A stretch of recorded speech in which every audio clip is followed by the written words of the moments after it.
हम अगला पार्ट देखते हैं। अगला पार्ट है इनलैंड वाटरवेज।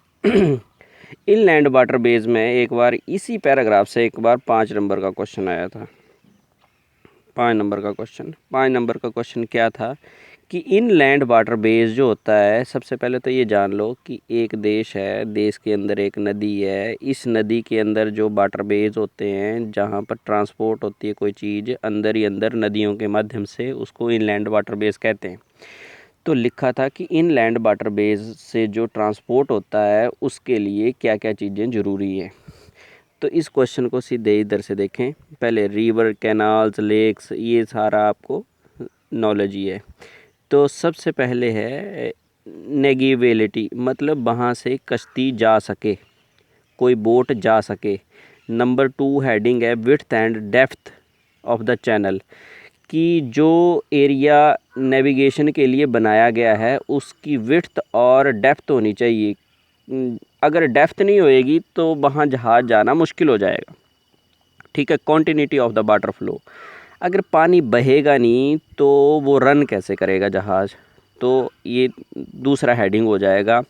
ट्रांसपोर्ट टेक्नोलॉजी, कि कुछ ऐसी टेक्नोलॉजी भी होनी चाहिए गाड़ी में, जो जो कश्ती है, जो राफ्ट है, जो कार्गो है या शिप है, उसमें ना कुछ मैकेनिज़्म लगा होना चाहिए, कुछ इंजन लगा होना चाहिए ताकि वो ट्रांसपोर्ट कर सके। River are only the transport, ये तो बिल्कुल दूसरी बात है कि फॉरेस्ट जो थे बड़े बड़े, पहले जंगलों को काटा जाता, रिवर में डाला जाता था, फिर ट्रांसपोर्ट होते थे।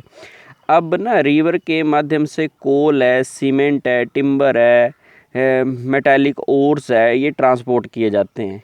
ये इसलिए ट्रांसपोर्ट किए जाते हैं, देखो ना जो लिखा है मेटालिक ओर, ये भारी होते हैं और जब इनसे फाइनल प्रोडक्ट बनता है, उदाहरण के लिए ये पोर्शन हमने आयरन ओर का ले लिया, जब इससे फाइनल प्रोडक्ट बनेगा तो थोड़ा बनेगा, क्योंकि इसमें से कुछ मिट्टी, कुछ जो बाहर के अनयूज़ जो चीज़ें हैं वो निकल जाएंगी। यानी 100 किलो अगर हम आयरन ओर लेते हैं तो लगभग 50 किलो तक हमें आयरन निकलता है उसमें। तो 50 तो बेकार हो गया ना, तो ट्रांसपोर्ट में ज़्यादा पैसा खर्च करना ठीक नहीं होएगा, तो इसलिए वाटरवेज का यूज़ करते हैं। ये आपने यहाँ इन हेडिंग पे फोकस करना है। थोड़ा सा आगे चलते हैं। आगे इनलैंड वाटरवेज में सबसे पहले इन चीज़ों पे फोकस करते हैं। देखो ये है राइन वाटरवे। राइन एक रिवर है, ये कहाँ से कहाँ फ्लो करती है देखते हैं। The Rhine flow through the Germany and Netherlands, पहला हेडिंग ये याद कर लेना। ये इसमें नेविगेशन की जा सकती है, नेविगेबल है 700 किलोमीटर, 700 किलोमीटर। ये Rotterdam at the mouth of the Netherlands to vessels in Switzerland तक ये जाती है। Ocean going vessels can reach up to, ये है क्लोगिन, ये जो है ये एरिया है यहाँ पर जैसे सीधी बात है कि ये जो राइन वाटरवे है ना, ये राइन वाटरवे, तो यहाँ से सी के साथ भी ये जुड़ा हुआ है। ये बेसल है, स्विट्ज़रलैंड है, ये देखो ये नीदरलैंड है, ये रोटरमुंड है, और ये देखो नॉर्थ सी है, इससे जुड़ा है। देखो बेल्जियम भी है साथ में, जर्मनी है, ये जर्मनी है। ठीक है।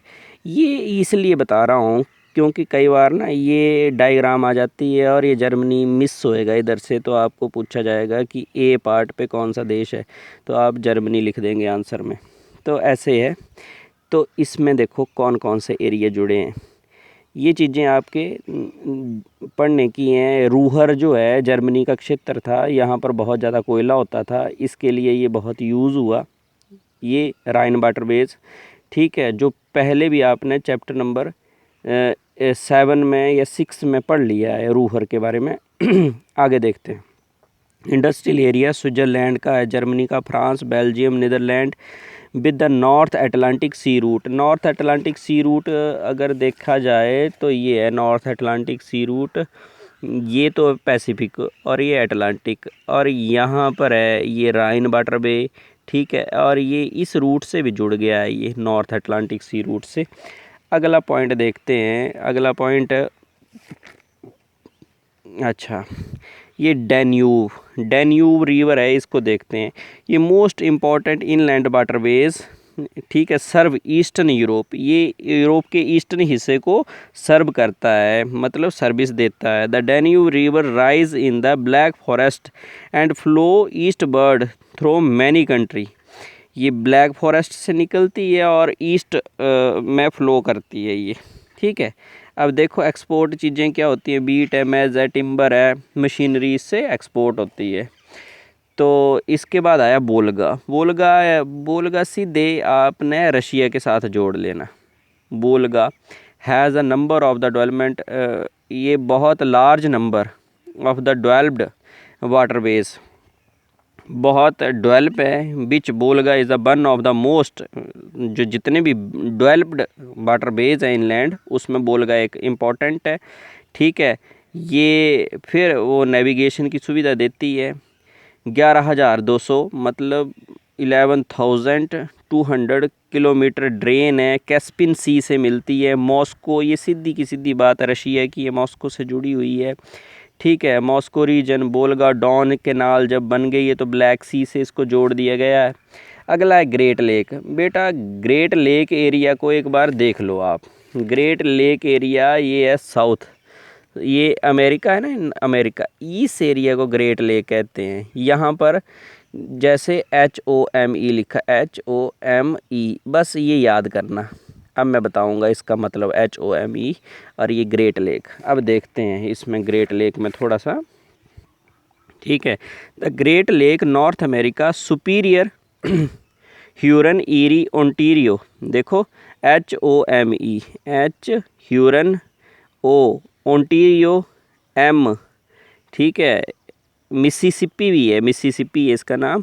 ये ईरी और सुपीरियर तो है ही, ठीक है, होम तो सुपीरियर होते ही हैं, ठीक है। ओंटारियो कनेक्टेड, ये सारी चैनल से कनेक्ट हुई है, इनलैंड वाटरवेज हैं। यहाँ पर एस्चुरी है, सेंट लॉरेंस रिवर भी है इसके साथ, ग्रेट लेक है ये, और इसके साथ पोर्ट रूट जुड़े हुए हैं, डुलुथ और बुफलो भी जुड़े हुए हैं, और इसके साथ ये देखो बहुत सारी चीज़ें इसके साथ जुड़ी हैं। बस हम इसमें इम्पोर्टेंट बस देख रहे हैं कि 3.5 मीटर डीप है, ठीक है। ये सारा का सारा नॉर्थ अमेरिका का इंडस्ट्रियल रीजन है, और यहाँ पर बहुत सारे मिनरल्स भी मिलते हैं। इस पैराग्राफ को पढ़ें और अगर कोई क्वेश्चन मन में आता है तो पूछें, ठीक है। उसके साथ है मिसिसिपी जो है ओहियो है, मिसिसिपी ओहियो वाटरवे है, कनेक्टेड इंटरनल पार्ट, जो इंटीरियर पार्ट ऑफ द जो है USA है, with in the Gulf of Mexico है, इसके साथ जुड़ा हुआ है ये सारा का सारा। एयर ट्रांसपोर्ट की बात करते हैं तो इसमें ज़्यादा नहीं है, ज़्यादा कुछ भी। जितनी भी डेवलप कंट्री है ना, उनमें एयर ट्रांसपोर्ट बहुत ज़्यादा है, ठीक है। ये सारे के सारे एयर ट्रांसपोर्ट के बारे में बात है। USA है, ये जब युद्धों का दौर था तो इन्होंने डेवलप किया अपना, यही इसमें इतना ही कुछ खास है, ठीक है। अब यहाँ पर एक नंबर का क्वेश्चन है, ये एक नंबर का क्वेश्चन है एयर ट्रांसपोर्ट में, कि अब 35 घंटे में आप संसार की किसी भी जगह पर पहुँच सकते हैं। तो यहाँ से एक नंबर का क्वेश्चन बनता है। At the present no place in the world is more than 35 hours away, ये क्वेश्चन है एक नंबर का। बाकी ये छोटा छोटा है कि डेवलपिंग कंट्री बहुत ज़्यादा है, जैसे अब अमेरिका है जो फाइटर प्लेन बनाती है, F-35, F-16, ठीक है। वो अलग सी कंपनियां हैं जो स्पेशलाइज्ड हैं, जैसे राफेल है जो फ्रांस बनाती है। छोटे से देश हैं, ज़्यादा डेवलप हो गए हैं। इसके बाद जो है इंटर कॉन्टिनेंट एयरवेज, तो ये जो जगहें बताई हैं ना, न्यूयॉर्क, लंदन, पेरिस, और ये Frankfurt, Rome, Moscow, Karachi, New Delhi, Mumbai, Bangkok, Singapore, Tokyo, San Francisco, Los Angeles, ये जो जगह हैं ये ज़्यादा फोकस वाली जगह हैं। अब पाइपलाइन की आप बात करते हैं। पाइपलाइन से ना, ये सीधे की सीधी बात कि पाइपलाइन इसकी मेरिट्स क्या हैं, डीमेरिट्स क्या हैं, वो आपको पहले पता चल गया होगा। कुकिंग गैस है, एलपीजी है, इसकी सप्लाई होती है इसके। न्यूजीलैंड में मिल्क सप्लाई भी पाइपलाइन के थ्रू होती है। ये 1 नंबर का क्वेश्चन है। यहाँ से आता है कि कौन से देश में पाइप सप्लाई जो है, पाइप से मिल्क की सप्लाई होती है। अब ये यूएसए है, बहुत एडवांस नेटवर्क है पाइपलाइन का। यहाँ पे ज़्यादा ध्यान देना है आपने बेटा। ये है 1 नंबर का क्वेश्चन, 1 नंबर का। बिग इंच पाइपलाइन, ध्यान से पढ़ते हैं इसको। Big Inch pipeline one such famous pipeline which carries petroleum from the oil wells of the Gulf of Mexico north eastern state. ये गल्फ ऑफ मैक्सिको, ये देखो, ये है गल्फ ऑफ मैक्सिको, ये यहाँ है बिग इंच लाइन, ठीक है। नॉर्थ ईस्ट, ये देखो, ये गल्फ ऑफ मैक्सिको आ गया। नॉर्थ ईस्टर्न, ये नॉर्थ है, ये ईस्टर्न है, ये इस हिस्से को पेट्रोलियम पहुंचाती है। ये 1 नंबर का क्वेश्चन, छोड़ना नहीं इसको। 70%, ये सारी चीज़ें आप खुद भी देख लेते हैं Europe, Russia, western Asia, India में पाइपलाइन का जो है थोड़ा अभी कम यूज़ है, बट बनने वाली है। अब बोलते हैं कि तुर्कमेनिस्तान से सेंट्रल एशिया एक्सटेंड पाइपलाइन एक बनने की बात है, चाइना के साथ जोड़ के। अब देखो कौन सी pipeline propose Iran India by Pakistan international oil natural gas pipeline will be long in the but. ये बनने वाली है, अभी बनी नहीं है, क्योंकि इसमें भी समस्या आती है। देखो पाकिस्तान इंडिया पाइपलाइन, ठीक है। अगले टॉपिक में ये कम्युनिकेशन है, तो कम्युनिकेशन सैटेलाइट, इसमें एक 5 नंबर का क्वेश्चन है, इसको नेक्स्ट वीडियो में करेंगे। Thank you.